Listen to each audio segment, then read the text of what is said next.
Good evening. Good evening. Hope everybody's well. Thank you for waiting around for me. Sorry about that. Had a slight delay. Didn't expect it, but there we go. I'm here. I haven't been transferred to Spurs. I see that comment, transferred to Spurs. So yeah, thank you to everybody waiting. And I see a couple of people talking about Kieran Tierney in the chat. I'll get onto him in a minute. In fact, no, let's clear him up first. Neil Lennon has basically come out and said that he hasn't had a second bid. There's been no other interaction with Arsenal, and he hasn't really seen much of Kieran Tierney because he's been on his rehab and stuff like that on his road to recovery. Obviously, he was picked for the squad for the Champions League qualifier. Maybe, just maybe, that's something that they wanted him to be involved in. So they could qualify for the Champions League. I don't know. But I still think he'll come. I may be deluded by saying that. And, you know, it might not happen. But I do want it to happen. And hopefully it does happen. But I've never had any inside information on it. I don't know anything that goes on at the club. I just give my opinion. And if people agree with it, then sweet. If you don't, then cool as well. I didn't go to buy Stella. It's a school night, my friend. But yeah, let's get on to Mario Lemina. Now, I've written some stats down about Mario Lemina, and quite interesting, actually. He had the second best passing stats at Southampton last season, which I suppose ain't too bad, is it? Let's be real. Second best passing. Davis was the first in the club. He has 2 dribbles per game on average, which when you look at other players in the league, it's not too bad. But this is the key stat. This is the one. I'm not really big on stats. I'm only doing these stats because I know a lot of you guys like stats and stuff like that. I tend to just watch the player and see how well he plays. But this is a very interesting stat. Nearly 4 interceptions per game. Now, yes, he's probably a B-Tech Kante, probably a GCSE Kante rather than B-Tech. But he does like to bomb forward. He sits deep. He bursts through the lines. He gets forward and he stretches the play. £15 million for me, I think it's a no-brainer. I would take him. I think if you put him next to Lucas Torreira, a lot of people are saying, well, it's a little bit too rigid and, you know, you need that deep line player. I don't buy into that. I don't think we need a deep line player. I think we need 2 proper midfielders that can get forward, technically gifted, which Lucas Torreira is. Lemina's got technical ability as well. And they can bomb forward. They can chip in with the odd goal every now and again. We see Torreira score a bicycle kick at Huddersfield. We all remember the goal where he ripped his shirt off against Tottenham. So for me, if you put him next to Lucas Torreira, I think that's better than putting Granit Xhaka next to Torreira. I think that defensively, you just got to look at the interceptions. Averages 4 a game nearly, 3.87 I think it is per game. That is pretty decent for. He's basically in the Ramsey mould without being as good as Ramsey, if that made any sense whatsoever. He can go box to box. He doesn't get enough goals as Ramsey did. He doesn't get the assists that Ramsey did, but he can split the lines. He can nick the ball. He's very good defensively. And for £15 million, I think it's an absolute no-brainer that we go and get him. I updated my iPad while we were waiting. Cheers. Yeah, sorry about the delay for everybody who was waiting. So yeah, is the fake Chig back in the house? Let's kick out the fake Chig. But yeah, listen, I think that he would walk straight into our first team. Whether he's played for Southampton and people go, oh, but he's played for Southampton, he weren't even their best player and this and that. I don't care. At the end of the day, I want players that can play properly and give everything for the badge. Now, obviously, he plays for Gabon, which is the same country Aubameyang's from. Obviously, you'd know him straight away. I think that for somebody who's 6 foot tall, so he's quite a big lad. I think that, you know, the fact that he can burst forward with the ball is something that Granit Xhaka doesn't do. Granit Xhaka gets the ball, either goes for the Hollywood past 60-yard diagonal or just plays somebody clean through on our goal. He can play left foot, right foot, predominantly right-footed, but at the same time, he's comfortable on either foot, whereas Granit Xhaka's not comfortable on either foot. He's more comfortable on his left. I think we've all seen that. He has to take the extra touch from the right to get it onto the left. But £15 million, I think that's an absolute bargain.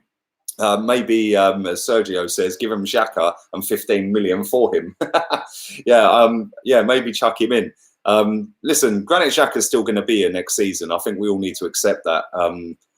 You know, as much as we all probably want him to go and the majority want him to go, at the end of the day, he's still going to be here next season, and we just have to suck it up and accept it. You know, it is what it is. I know you look like me saying that. It is what it is. But I think if we did go and sign Lemina, I think he elevates us further up the table. I genuinely think he is decent. They don't want him. Ralph Hasenhüttl doesn't want him, doesn't need him in his squads. He's basically saying that he can go. £15 million is a steal in today's market for a player that, let's be real, he's still 25 years old, and he's very good. His Premiership experience. He's played in a team that has a lot of possession, especially since Ralph Hasenhüttl turned up there. They're a possession-based team now. They like to go quick on the counter-attack.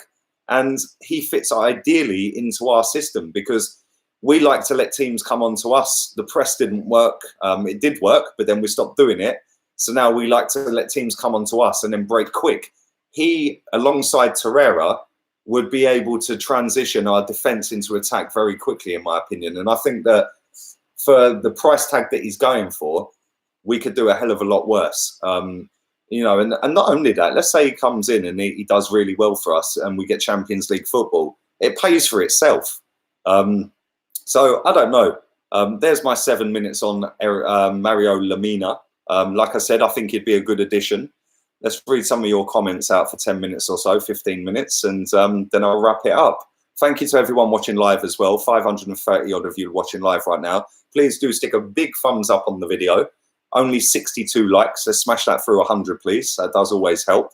And thank you to nearly 21,000 of you that are subscribed already. Anybody who has asked about the podcast, I know there's been a couple of comments about podcasting here as I've seen them scrolling through. That won't be until the end of the month. The person I want on won't be available this week.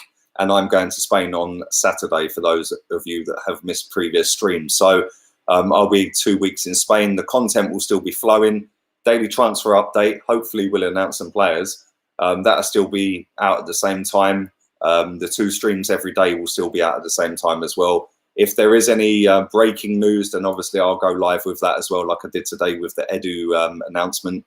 So yeah, plenty of content coming up. And into next season, loads more as well. Obviously, press conference reaction, preview, review, starting 11 reactions, player ratings, stuff like that as well. So, and I've got a couple of other things lined up. I'm going to keep them zipped for now. But yeah, it's all going well, and it's all looking good for next season. I hope you guys are enjoying it. So thank you to everyone who's subscribed already. Stop that! Southampton is Liverpool shopping centre, says forever. Listen, you've had half of their squad, mate, which is why you probably won the Champions League, because they've got some fantastic players at Southampton, and they've always had a good production line of players, which is why I think this guy will be a good signing. I think he'd be fantastic. Listen, he's not a superstar, but I don't want superstars. I want players that are hard-working, that are going to run for the badge and give everything and leave it on the pitch. And I think he will do that. Bella Bao says, please have Deluded Guna on the podcast. Big up Deluded Guna. Subscribe to his channel if you're not already. Massively underrated in terms of subscribers and views.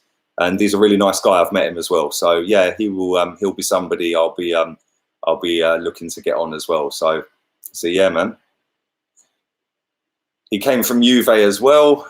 Where's that comment gone? It's gone. It's gone. Oh, there it is. Yeah, he came from Juve, says Vizard. Yes, he did come from Juve. And this is the thing. Listen, Juve don't normally sign a dud player, right? Now, this guy played for Juventus. He's now playing at Southampton. Now, whether you want to laugh that he's playing at Southampton, cool, right? Look at the players that have left Southampton and gone on and elevated their career. Virgil van Dijk's just won a Champions League. And was he player of the season? I think he got voted player of the season, didn't he? PFA player of the season. And, you know, he played in the Scottish League. We can all laugh and mock the Scottish League. He then went to Southampton, and now look at him. He's probably the best centre-back in world football right now. So Mane's another one, says Asim Hussein. Mane, absolute baller.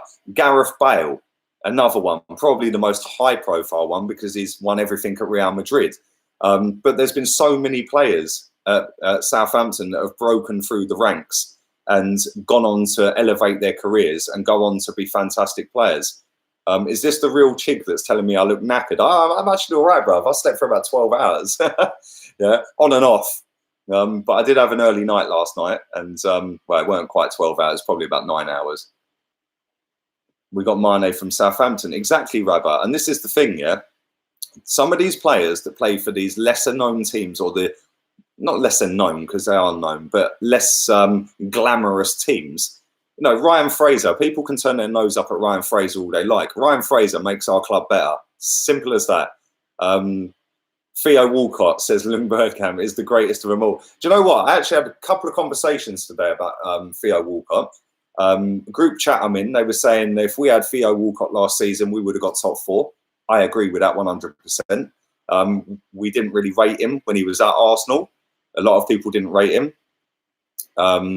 So, you know, if he was here, he'd bang 15 goals a season, 10, 15, 20 goals. That would have elevated us into Champions League spots. Yes, he wasn't world class. Yes, he's fallen away since he's left us. But at the same time, we could have done with his goals last season. I was then speaking to a friend of mine who's a Tottenham fan, and we were talking about Andros Townsend and Wilfried Zaha.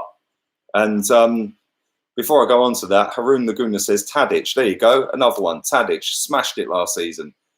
We were talking about Zaha and Andros Townsend, right? And people will laugh at this. Both of us agreed that Andros Townsend is better than Wilfried Zaha. That's my opinion. I'd take Andros Townsend over Wilfried Zaha. That's just my thoughts on it. People are laugh and go, "Oh, you ain't got a clue about football and this and that." But listen, at the end of the day, it's all about opinions, and that's what makes football great.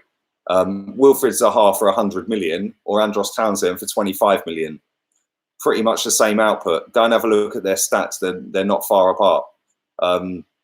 You're deluded saying that. I'm not deluded. Go and have a look at Andros Townsend's stats. Wilfried Zaha has scored 33 Premier League goals in 177 games. Yeah. Iwobi's got near good stats like that. You know what I'm saying? Iwobi's stats ain't far off of Wilfried Zaha's stats. But because Wilfried Zaha runs at people and does skill moves and he's got a funky haircut, everyone's like, "Oh my God, he's amazing. He'd be fantastic. He wins penalties. He dives. He's great." Not really. Not really. At the end of the day, he's a big fish in a small pond. Yeah.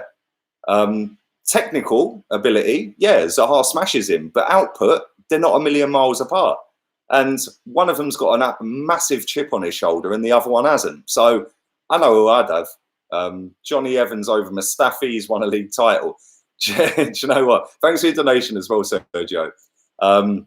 Listen, there's so many players out there, right, that have got decent stats that play in lesser teams, which is my original point. Ryan Fraser would make Arsenal better. Yes, Zaha would make us better. Andros Townsend on the wing would make us better. Let's be real, we ain't got a winger. Alex Iwobi, for all of his faults, actually ended up having a decent season. And, you know, he only got 3 league goals. Great, cool, he only got 3 league goals. But it's not about his league goals, as people tell me about Mesut Ozil. It's about the movement. It's about carrying the ball forward. He is the only guy in the team that can carry a ball 20, 30, 40, 50 yards. Yes, he probably cocks it up when he gets to the final third. But the fact that he can just turn and run at people like that, Iwobi, means that he scares defenders and he pulls players out of position, which opens it up for the likes of Lacazette, for Ozil, for Mkhitaryan, for Aubameyang, players like that. And listen, I know a lot of people don't rate Alex Iwobi. Play Alex Iwobi in midfield next season instead of left forward. We'll get a better Alex Iwobi. His stats for a left forward over the course of a whole season weren't great, but they weren't as bad as some of the players we're being linked to that people are having like wank fests over, going, they're fucking amazing. Malcolm being another one. Malcolm's stats last season are a disgrace. Yeah, disgrace. He's playing for one of the best clubs in world football with some of the best players in world football. His stats are ridiculously crap. But again, that's not necessarily his fault. The same as it's not Iwobi's fault his stats were crap last season. Iwobi's not a left forward. So there we go. Play Iwobi at number 10, says Josh Gunner forever. Well, to be honest with you, I would play him at number 10. I would also play him at number 8. And play him as a more of a box-to-box player, which is where I think he would rather play. I don't think he wants to play on the wing. But like I said, he's the only guy in our squad that can pick a ball up, turn on a half-pence, and bang, he's gone. Yeah, and he is quick. He's the only player in our squad that can run at full pelt and hold a man off the ball, shoulder to shoulder with big physical centre-backs. There's not many players in the league that can do that, but he can do it. But his finishing and his final ball are disgracefully bad. And if he sorts that out, he can turn into a fantastic footballer. So this season's a massive season for him. And I hope he smashes it because I quite like him. I think he's a good player. I like him. I think his personality's sweet. He's not always in the newspapers for the wrong reasons and stuff like that. So yeah. Why don't we go for Danny Olmo, says Habib Ullah. Well, that's not up to me, unfortunately, mate. There's so many players I would go for, but unfortunately I'm not in charge of the purse strings at Arsenal. And yeah, you know, if we all built a fantasy team and all built our favourite teams or a team for next season, we'd all come up with different players from all across the globe, which is why football is so fantastic to watch, because every football fan has a different opinion on things, you know, and some people agree on certain things, but they disagree on other things. Like, for example, me and Chig, we disagree over the owner of this football club, but we're still pals. Do you know what I'm saying? And it's how you deal with them disagreements. A lot of people go over the top. A lot of people go and get abusive, and most people are normal and have respect for each other. We need a centre-back. What the fuck is going on, says Steve Scripps. Well, we've just signed a centre-back. It hasn't been announced yet, but just signed William Saliba and given him straight back to St Etienne for a season. But I do think we are going to get a centre-back. I honestly believe Ramsey is overrated, had 2 good seasons, done nothing for years. Sergio, I could make a whole 2-hour stream about Aaron Ramsey and being overrated. FA Cup hero, yes. Premier League hero, not for me. Not for me. Good player, didn't really reach the hype and the potential that I think he could. But that's not necessarily his fault. He's had 2 mad injuries, hasn't he? So the season where he got done when he'd scored like 12 goals or whatever it was by Christmas, he was the best player in the league. And then he got injured and our season fell away. So I kind of understand why people say he's overrated, but at the same time, to score 2 FA Cup final winners is a miracle, mate. Like, some people don't even play in an FA Cup final, and he scored in 2 of them. So, and I was lucky enough at 1 of them against Chelsea, and that was wicked, man. Demetrios, thanks for your donation, mate. Question Lee, what happened to the old format with the graphics on the screen? Also, I think Edu by next year will identify some good players. Do you know what? I've got graphics sorted, but I just didn't set it up. I was rushing around this evening. So yeah, we'll go back to the graphics tomorrow. How's that? They're all sorted again. Everything's sweet with them now. So yeah, we'll go back to using the graphics tomorrow. At 5 o'clock, I'll get all that sorted. I'll set it up when I come home, and we'll get that back on the game. Thank you to 756 people watching live right now. If you are new, please subscribe and do stick a like on the video. Let's do another 5 minutes and then we'll get out of here. Nuno, good evening to you, my friend. I hope you're well in America. What's your realistic centre-back signing? Realistic centre-back signing. Well, mine was Manolas, but obviously he's gone to Napoli, so good luck to him at Napoli. Realistic centre-back signing? I don't know, if I'm being honest. I genuinely am stumped. I don't know. Kimpembe, people are saying. Mustafi. Let's hope he's not here next season, eh? Lewis Dunk. Yeah, I'd say, yeah. Do you know what, Neil? Thanks for that, mate. I'd say Lewis Dunk is realistic.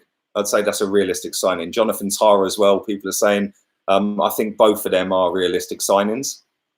So yeah, both of them. Hermoso says Ilias, that's another one. Eric Bailly says Lim. Izzo. Do you know what? Izzo is probably the best out of the centre-backs I've named in terms of every attribute. He's got everything as a centre-back. But he's probably the least likely out of all the people named that's going to sign. I think he's going to stay at Torino. And listen, he done well at Torino last season. They finished 7th in the table, which was massive for them. So he was a massive part of that. Good evening, DJ Fury. Hope you're well, mate. Hope you're well. William Gallas, Chelsea reject. I'll never forget William Gallas sat crying on the halfway line like a girl. It's very Arsenal-like to sell Mustafi and then sign him back on loan with an option to buy. Joe, you look crack me up, man. I swear, some of the stuff you come out with. Thank you for that as well, Sergio. I appreciate it, mate. Do you know what, right? In terms of this Saliba deal, let's just wrap it up on this Saliba deal. I'll do a couple more minutes of comments as well. But this Saliba deal, right? There's two ways you can look at this, yeah? You can look at it as we've signed one for the future with a tiny little amount going out now, but then the rest going out in the summer, next summer. So does that come off of next summer's transfer budget, number one? If it does that mean we've only got about £20 million next summer after that deal goes through? Or is the budget not the budget because it's all a load of rubbish and nobody knows what the budget is? Probably that. Or you could look at it on the other side. Why waste all of our time, effort and manpower getting that deal done, being held to ransom by St. Etienne, who said, you can have him, but we want to keep him for another season. You can have him for an extra 10 million if you want him now, right? And you've wasted all that time, money, manpower, effort on getting that deal done to loan him back, when you could have put that into a centre-back for now, or a player for now, whether it be centre-back, midfield, winger, whatever. I'm kind of in the middle. I'm thinking like, yeah, it's great that we've got one for the future. 2 months ago, nobody knew who he was.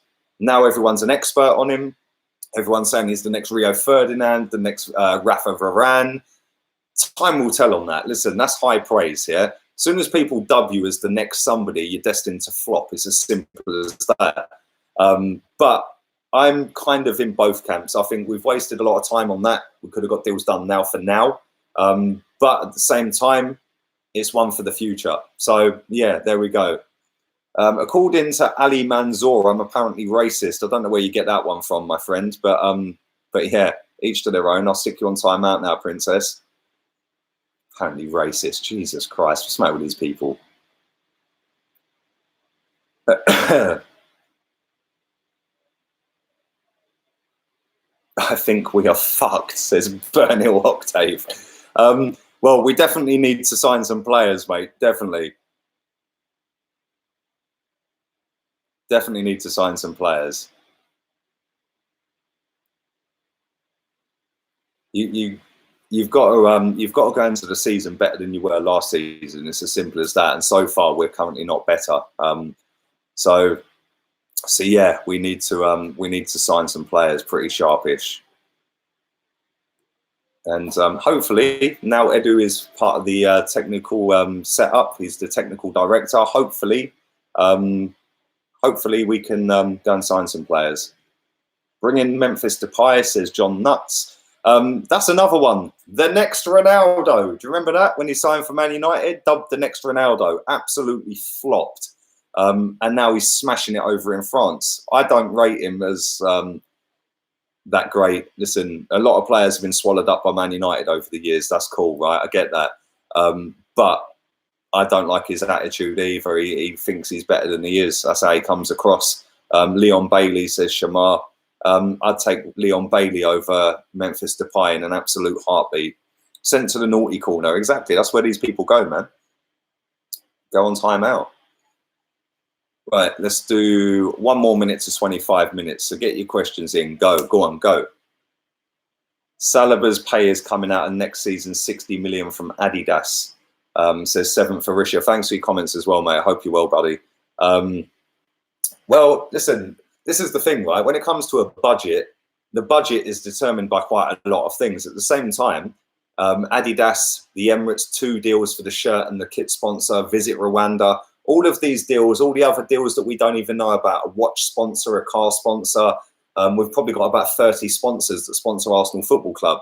All of them go into our income, add in the match day revenue, add in TV rights, add in the Europa League football, add in our position in the table. So that gives us our income as an annual income. But then out of that, you've got to pay £20 million for the stadium debt.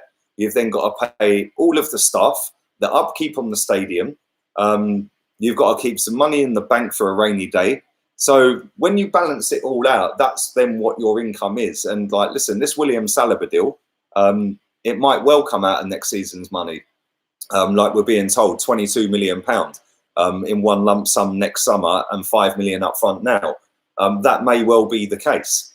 But what does that mean for other deals? Does that mean the other deals can't be done as in big lump sums up front and they have to be done on tick for the next 6 years or the next 4 years? Every deal is different. So hopefully this Saliba has a wicked season next season and we get ourselves a ready-made top draw centre-back when he comes in. Right, let's do 3 more comments and I'm getting myself out of here. Daily transfer update will be back at 7 a.m. Tomorrow morning as per usual. If you are new, nearly 800 people watching live, all do stick a like on the video, subscribe if you are new, and let's do 3 comments. Have you got your ticket yet? Yes, I sorted my ticket out. That's been done for time, mate. Don't think we'll sign anyone else this window, says Rasmus. Come on, bruv. Let's have some positivity in the building, brother. I reckon we will. There's going to be more signings. I think we'll get some more signings. Right, last question is from Zishan Hussein. Please answer my question. There you go, I'm answering it. Your thoughts on Smith Rowe being promoted to the first team? Absolutely over the moon that he's being promoted. I think he's got every attribute to succeed in Premier League. And yeah, man, I think he'll be sweet. Guna Eagle Eye, bruv, you need to IP ban the fake Chig. You said Chig. But yeah, if you're not subscribed to Guna Eagle Eye, we'll wrap it up on that. Go and subscribe to him. Like I said, plenty of content next season. And yeah, happy days. I will see you all at 7 a.m. in the morning. Thank you to everybody watching live. Laters, peeps.